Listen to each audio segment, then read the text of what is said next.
Thierry, oui. On va parler des droits de l'homme, une question importante. Exactement, exactement. À l'occasion de la Journée mondiale des droits de l'homme du 10 décembre, faisons le point. Voilà. Globalement, ça va bien. Les droits de l'homme sont toujours aussi nombreux, mais pas partout. En Iran, on continue à couper les doigts des voleurs. Il y a même une machine à couper les doigts. C'est vérifié. Quelle horreur. Pour les vols courants, on coupe souvent 4 doigts de la main droite. Oui. Ouais. Mais restons positifs. C'est une bonne nouvelle pour les gauchers. Dans le monde, il y a bien sûr quelques problèmes de ci, de là. Mais enfin, si l'on n'est pas une femme, et si on n'a pas pris la décision d'être pauvre, on peut désormais envisager de vivre jusqu'à 35 ans, voire 40 ans pour les plus chanceux. La liberté d'expression, où en est-on? Pour ce qui est des journalistes, une moyenne de 330 détenus dans le monde, dont 16 femmes, soit 5%. C'est scandaleux de ne pas respecter la parité homme-femme. Alors, le palmarès des 5 plus grandes prisons est le suivant.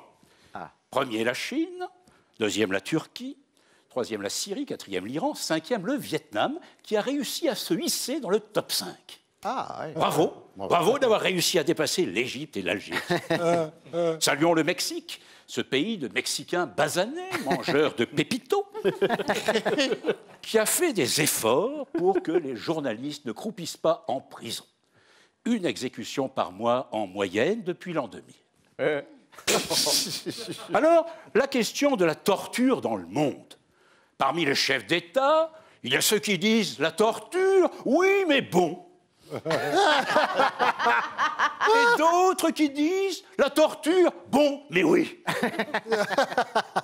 Quel comédien. On dit souvent, c'est la étonnant. torture, c'est une question de tradition. Bah, bien C'est sûr. vrai, c'est vrai. Moi-même qui ne l'ai pas connu, je suis un peu rebuté à l'idée d'en bénéficier. Et la tradition, c'est la tradition, Oui. comme dirait le philosophe Jean Castex. Tiens, prenez la lapidation des femmes. Ah oui. Même si c'est moins à la mode, en Iran, la lapidation des femmes, ça fait partie des traditions. Oui. Et d'ailleurs, je pose la question. Si les Iraniens ne lapident plus les femmes, qui le fera? Il est con.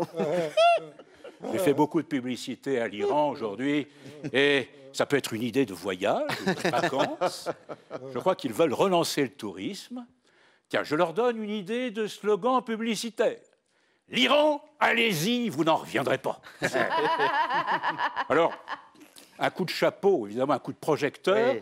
avec un tableau. Un tableau. Un tableau du top 5. Alors, je vais... Ah non, c'est pas là. Excusez-moi. Voilà, c'est le classement, Ouais. je recule un peu, le général des pays des droits de l'homme, bof.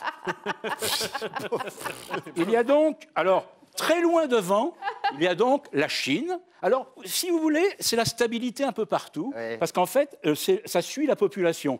C'est-à-dire que toute la population peut en bénéficier. Voyez-vous ? Donc, en tête, évidemment, la Chine, avec cette notion de droit de l'homme, comme on appelle à la chinoise. La chinoise.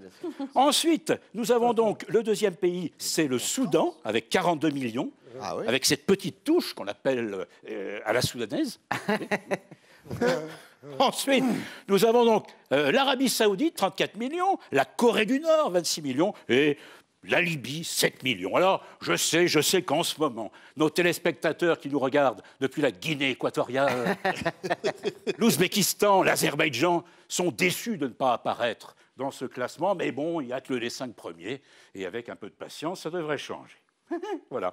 Bon, alors, coup de chapeau à ces pays qui soignent les journalistes et leur permet d'éviter cette terrible maladie appelée curiosité malsaine. D'ailleurs, comme un expert est formel, une femme est vénale, la curiosité est malsaine. Ah, bon. Mais même s'il y a de plus en plus d'étrangers dans le monde, je vais parler de la France. Chez nous, ça va bien. Les policiers défendent les droits des citoyens. Ah si, c'est écrit. C'est écrit. Le problème, c'est qu'ils ne savent pas tous lire. On a beaucoup parlé des policiers à l'école, ça ne s'est jamais fait, et voilà le résultat. Attention, les policiers ont des droits, et pas seulement celui de se faire caillasser par des sauvageons désœuvrés qui ne regardent pas Plus belle la vie. Chez nous, les droits de l'homme SDF sont maintenus. Plus besoin d'attestation pour justifier que le carton pour dormir vous appartient. Une simple attestation sur l'honneur suffit. Et la question des pauvres et le droit de se loger. Quand on demande à cette population où elle habite, c'est chaud. Enfin, on ne dira jamais assez, et les racistes le savent, choisissez votre couleur de peau avant la naissance pour éviter les problèmes, en même temps qu'un nom de famille qui ne porte pas à conséquence. En ce qui me concerne, grâce au nom de Rocher, que j'ai choisi avant de naître, j'ai pu fréquenter toutes les soirées de l'ambassadeur. Alors pour conclure, mesdames, messieurs, une phrase du célèbre philosophe chinois. Kishitsu. Merci. Les droits de l'homme, c'est comme un vegan devant un sachet de quinoa vide. C'est quand on en manque qu'on s'aperçoit que c'est nécessaire. Bravo. Merci. Thierry Rocher, bravo, c'est admirable, Thierry.